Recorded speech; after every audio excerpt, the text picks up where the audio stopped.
लद्दाख में भारतीय सेना ने एक और बड़ी कामयाबी हासिल की है। भारतीय सेना ने पैंगोंग लेक के उत्तरी किनारे की कई महत्वपूर्ण चोटियों को भी अब अपने नियंत्रण में ले लिया है। ये चोटियां फिंगर 4 इलाके के आसपास है। ये वही इलाका है जहां पर सबसे पहले तनाव की शुरुआत हुई थी।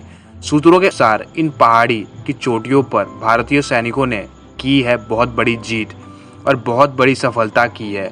अब भारतीय जवान पैंगोंग झील के पास फिंगर 4 लेकर फिंगर 8 तक चीन सेना की गतिविधियों पर नजर रख सकते हैं।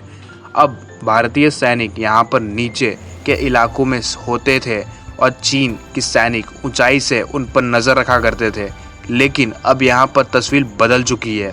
पैंगोंग झील के करीब फिंगर 4 से फिंगर 8 तक के इलाके को लेकर भारत और चीन की सेना के बीच विवाद है। अब तक फिंगर 4 से फिंगर 8 के बीच दोनों ही देशों की सेनाएं पेट्रोलिंग कर रही है, लेकिन इस साल सर्दियों के बाद जब भारतीय सेना पेट्रोलिंग के लिए गए तो चीन के सैनिकों ने उन्हें फिंगर 4 के पास ही रोक दिया। तब से भारत की सेना लगातार मांग करती रही है कि चीन के सैनिक इस इलाके को खाली कर दे और आपस फिंगर 8 चले जाए, लेकिन चीन अब तक अड़ा हुआ है। भारत मानता है कि लाइन ऑफ एक्चुअल कंट्रोल यानी LAC फिंगर 8 तक है, जबकि चीन अब इसे फिंगर 4 के पास बता रहा है। अब इसके इलाके की ऊंची पहाड़ियों पर भारतीय सैनिकों की मौजूदगी है। चीन के सैनिकों पर दबाव बढ़ गया है। भारत की लद्दाख से 10 दिन के अंदर ये दूसरी बहुत बड़ी सफलता है। 29 और 30 अगस्त की रात पैंगोंग झील के दक्षिण किनारे पर भारत ने कई पहाड़ियों को अपने अधिकार में ले लिया था।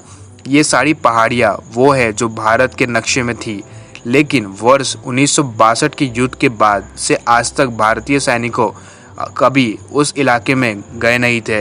पिछले 10 दिनों में चीन इस इलाके पर दोबारा कब्जा करने के लिए कई कोशिश कर चुका है, लेकिन इस बार भारतीय जवानों ने चीन की कोशिश को असफल कर दिया है।